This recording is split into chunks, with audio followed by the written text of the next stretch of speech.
Okay, so let's go back to 1975. That was 2 years before Star Wars, don't forget. Jaws hit the cinemas, and it effectively was, Pascal, the first of the summer blockbusters. Before 1975, the summer blockbuster thing just didn't exist. The summer blockbuster marketing campaigns just didn't exist. This film, Jaws, was the one that started it all off. So let's have a look at the trailer and then let's talk about the film. There is a creature alive today who has survived millions of years of evolution without change, without passion, and without logic. It lives to kill. A mindless eating machine. It will attack and devour anything. It is as if God created the devil and gave him jaws.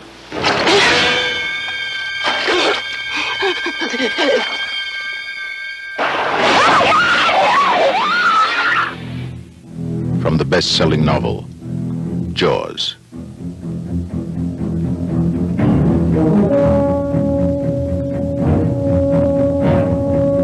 Rated PG.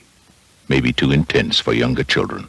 Well, Pascal, another trip down memory lane. You must have seen that trailer hundreds of times. In fact, you've probably seen the film hundreds of times. So tell me, what is it about Jaws that you love so much? Oh, do you know, and I'm very aware that this is not the making of Jaws, this is a marketing of Jaws, so I shall keep this answer very, very brief. But for me, it's two things. As a young teenager, I think I was about 12 or 13, our local film club was doing a Spielberg special. It was double bill, Raiders of the Lost Ark and Jaws.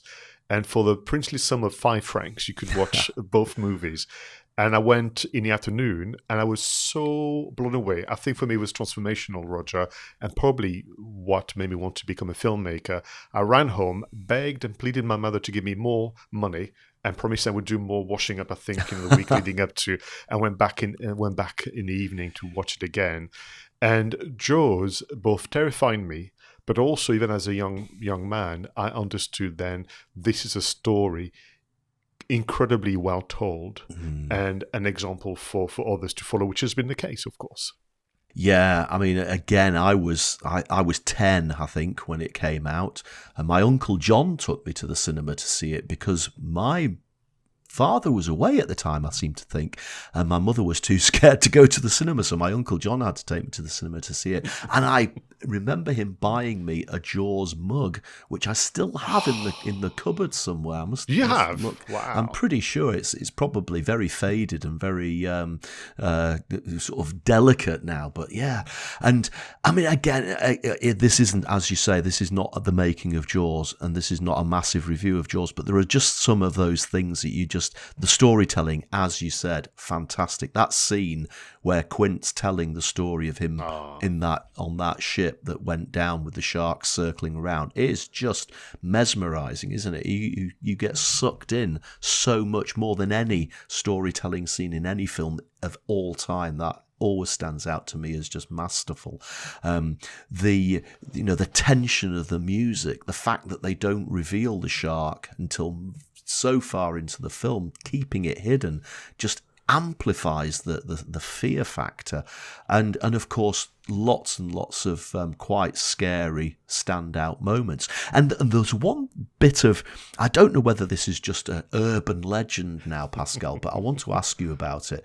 You know the bit where the head comes out of the hole in the side of the boat? And there's one eye missing, and it really happens, and it takes, and everybody in the cinema just was so shocked by this. Now, I'd heard back in the 70s, if you were flying on a long haul aeroplane, they obviously didn't have seat back TVs in those days, so they used to have big screens at the front of the cabin of the plane, and people would watch the film all at the same time, so they couldn't watch films on demand.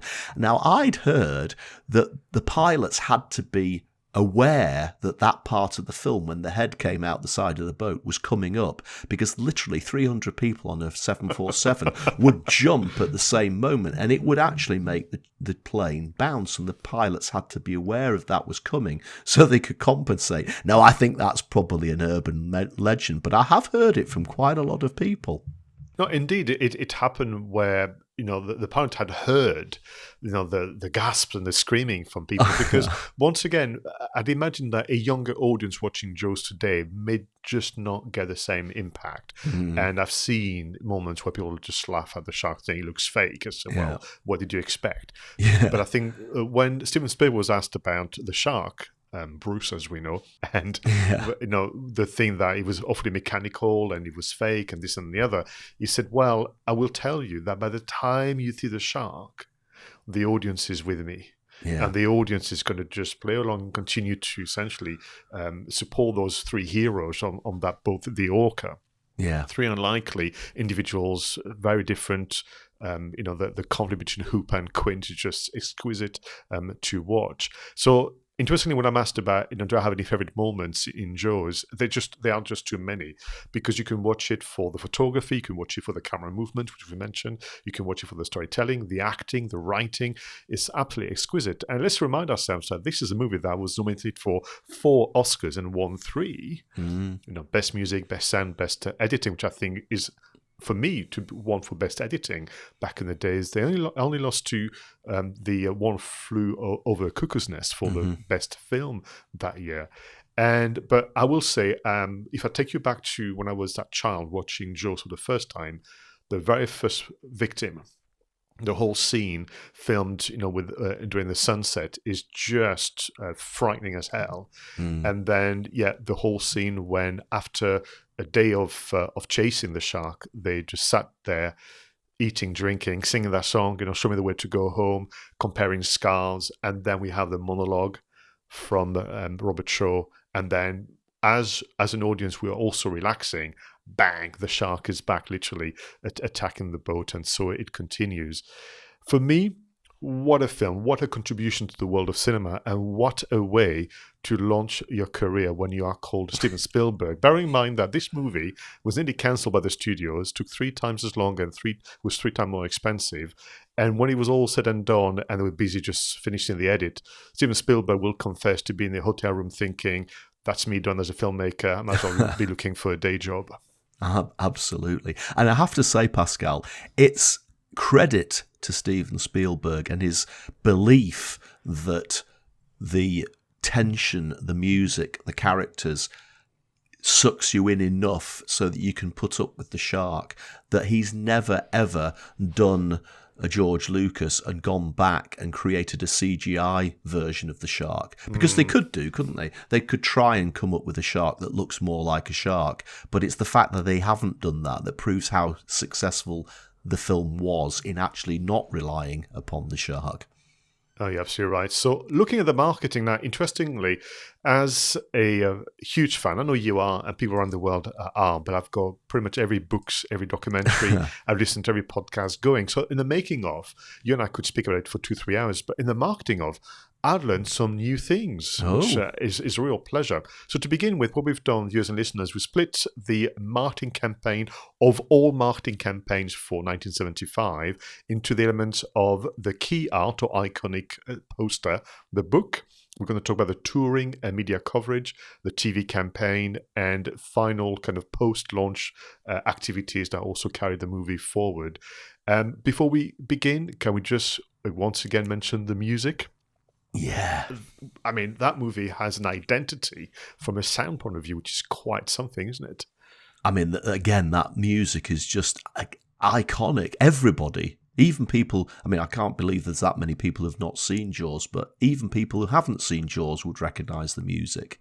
And it has been reused. It's sometimes in comedies. I'm pretty sure I remember it. The airplane movies where the fins are going across the sky. They use the Jaws music there, and it's often used in comedy to imply tension, isn't it? I mean, that movie's been obviously linked to people being terrified to go in the water. So very quickly, 10 years later, after having seen Jaws many times already, I'm busy surfing with my friends in France. I'm sat on the surfboard, feet are dangling in the water waiting for the wave. And then you feel something on your foot. And I tell you, Roger, you try hard, and then suddenly in your head you hear, dun, dun, and then you kind of go right, and literally it's become this thing where it's worse than the boogeyman. Anyway, talking of the shark, we mentioned what's called in the industry the key art, and what is interesting, the producers and financiers, kind of represented by Richard Zanuck and David Brown, from the get-go told everybody, we will not deviate from the key art of the shark's head pointing towards the swimmer, and using this wonderful kind of image that we've seen time and time again. And that key art has been used for the poster, for the book cover, for the cup that you have, for the t-shirts and so on. And already in 1975, just sticking to good brand guidelines. Yeah, and again, you're absolutely. I can remember learning how to draw that shark. I got pretty good at drawing that shark. But it's just, again, last week we talked about Misery and that iconic poster. This is, again, so simple, really, isn't it? It's a shark's head, the surface of the water, and somebody swimming across the surface of the water, and that's pretty much it. But it just sums everything up, and there's even tension in the poster, isn't there? Yeah, because the anticipation of this poor victim, what is absolutely exquisite about the poster, it's hand-drawn and hand-painted, which I think gives it that gravitas. People still buy to this day to have in their, on their walls. But a fun fact for you and viewers and listeners, the kind of designer, so to speak, is called Roger Castell, who's also then commissioned to do the poster for The Empire Strikes Back a few years later. That's interesting, isn't it? Go on. Sorry.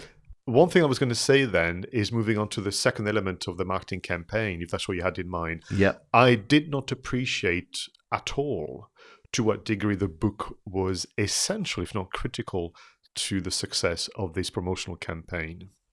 Yeah, it's interesting, isn't it? I do remember, maybe my memory's a little bit hazy, but the book definitely did feel as if it was all part of it. I'm pretty sure that I got the book quite soon, quite close to the film's launch, but I definitely got the book before the film. And of course, you had the iconic cover of the book, same as the film as well. And that that created so much anticipation, because again, the film in the early part of the film follows the book pretty closely. So I'd already read the book and knew what was coming. And the book's really quite descriptive and quite tense as well. And of course, the film managed to amplify all of that. But yeah, I remember everybody had the Jaws book. And I remember W.H. Smith's in St. Anne's Square. They had the big sort of rack of Jaws books in the window, and all those sharks in the window of W.H. Smith's, again, very iconic. And therefore, what the team did was to apply what would call content marketing technique or word of mouth marketing techniques, where they sent special hardcover version of Jaws, the book, to what they called at the time opinion holders, which I think would have the less elegant name or label of influencers nowadays. Then they sent copies, kind of paperback copies to everybody that was, I would say, a hub, from restaurant owners to visible kind of MDs and CEOs to even personal friends in the media. So anyone that could essentially sing the praises of the book and by extension the movie was sent a copy. So using, once again, networking to their advantage. And not to mention, of course, that the examples of many, many book outlets just creating events. I think the one that if you were local to Martha's Vineyard and you could go to the very place where the film would be made to buy your book and maybe get it signed by some of the locals that appeared as extras, that would be quite special, wouldn't it? Yeah, I actually struggle to think of another film actually where the book has become such a key part of the marketing campaign. Yeah, no, absolutely. So once again, not something that I had understood. I have the book as a collector. I think it's interesting to read because you can see the difference between the book and the film, but also where they kept things going. But yeah, at a time where once again people are singing the praises of content marketing as a newer practice, I would say, well, in 1975, people were doing it already. The one thing that, of course, they did superbly, you would expect that, is the touring and media coverage. So yeah, they went to the Cannes Film Festival, Pascal, but they didn't actually show the whole film, didn't they? They just gave them a longer trailer. Again, it's all about building the tension, creating the excitement, making it a must-see film. And what is interesting, I've heard that done before. Quentin Tarantino has done it before. Jean-Claude Van Damme actually did it as well, where they don't have a film, but they managed to get the journalists to talk about a film that they've not seen just by doing VIP screenings, maybe a longer trailer, or inviting them for a coffee and the chat. So that's really quite exciting. But whilst they were there in Europe, which must have been interesting to travel to Europe in 1975, thinking about it. You may know which kind of aircraft they would have used then. They did Paris, London to negotiate distribution deals for the books and the movie, and maybe one for a historian of Jaws. Zanuck and Brand were interviewed by the BBC and ITV, so there may be some footage somewhere. That would be interesting to see, wouldn't it? The one thing that research would suggest is that both Zanuck and Brand, Spielberg and Peter Benchley then for 2 weeks toured 11 US cities. Now there's some grueling diary. I mean, they must not have slept much. But the success of all those guest appearances on TV and radio led to the famous Time magazine cover, where Jaws, literally the iconic poster, was on the cover of Time magazine. Once again, an incredible collector item to be sought out. I'm sure it must cost a fortune by now. And of course, there was a massive TV campaign, wasn't there, Yeah. in the run-up to this? And again, my memory might be hazy because it's so long ago, but to me, there wasn't a film that had had such a massive focus on TV before this one. I mean, you'd see the odd trailer, the odd hint towards the film, but this one, I definitely remember it being on so much. Oh, look, there's that shark film again. That's why I had to get my Uncle John to take me to see it, because I'd seen it advertised so much that I just had to be there. Well, quite simply, Roger, TV was today's social media. Yeah. This was the way in which you can approach an audience. And for the first time ever, much of the surprise of the different broadcasting channels, they had people from Universal negotiating with them to have the 30-second or 1-minute advert or teaser trailer, if you use that term, appearing, where they thought, no, what normally people want to sell, forgive me, products or cars or chocolate. Why would you want to promote a film? And that allowed them to keep the price to a minimum. But, as you mentioned, this is not only the first summer blockbuster, this is also the first proper summer blockbuster campaign. So they spent nearly $750,000, dollars on TV advertising. Unheard of. It's now become the norm, you could argue. But before that, two things were happening. The summer was always seen as a dead period for films because people were too busy, oddly, going to the beach and streaming.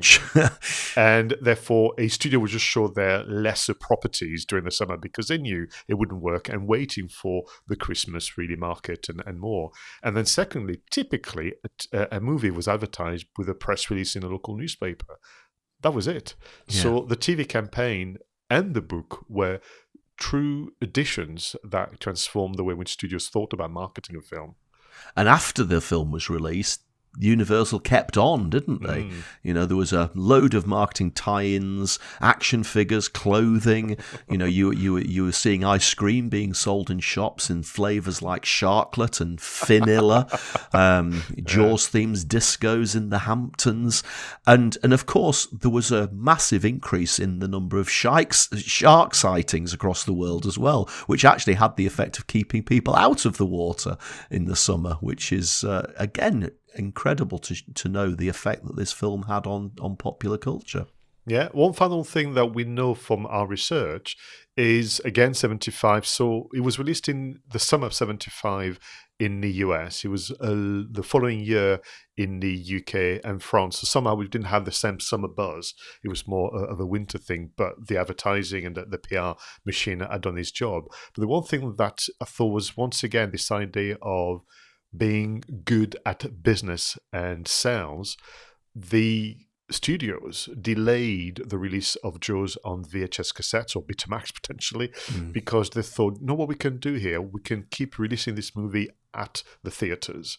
So actually it took 2-3 years before anyone could get their hands on Jaws, the video cassette. And then once that was done, then all the re-release on different DVDs. And yes, as a collector, I have every single format you can think of that movie, bar Laserdisc. But I thought, yeah, that's interesting that they were able to keep releasing the movie at the theaters and make more money. And wow, what can we say? An amazing contribution to the world of cinema once again, Roger. Yeah, and a pleasure to review the marketing. And in fact, sometimes you and I say, we can't really do this film. It's 40 years old. We'll never be able to find out much about the marketing. But look how much you've managed to dig up on this. And these were articles and podcasts and books. So this movie was made, you could argue, 45 years ago onwards. Now, of course, last year in the US and this year in the UK and France is the 45th anniversary, but because there's something else going on in the world to take its place. But I'm hopeful that for the big 5-0, they're going to do something very special. But this movie is shown in cinemas around the world regularly, sometimes indie movies and so on. And I recently read that Cannes did try, but of course the beaches were closed because of the pandemic. They did try to have a Jaws screening on the beach. So imagine you're sat on the beach in Cannes with the sea maybe in front or behind you. On the big screen you've got Jaws, but you are sat in the sand with the waves crashing behind you. That would have been quite an experience. Fantastic, and such an image, and it's so good to talk about this on your birthday, Pascal. Thank you so much. I do know that it is one of your, if not your, favourite film of all time. So finally we have it as part of our film marketing slot. Everyone, thank you so much once again for watching or listening to Two Geeks and a Marketing Podcast. We really do appreciate you taking the time to listen or watch. Do please let us know what you thought of the show. Give us your comments, give us your feedback. You can leave us comments below the YouTube video. You can talk to us on Twitter if you like.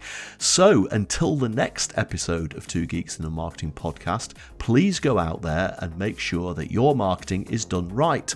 I was Roger Edwards and he was Pascal Fintoni.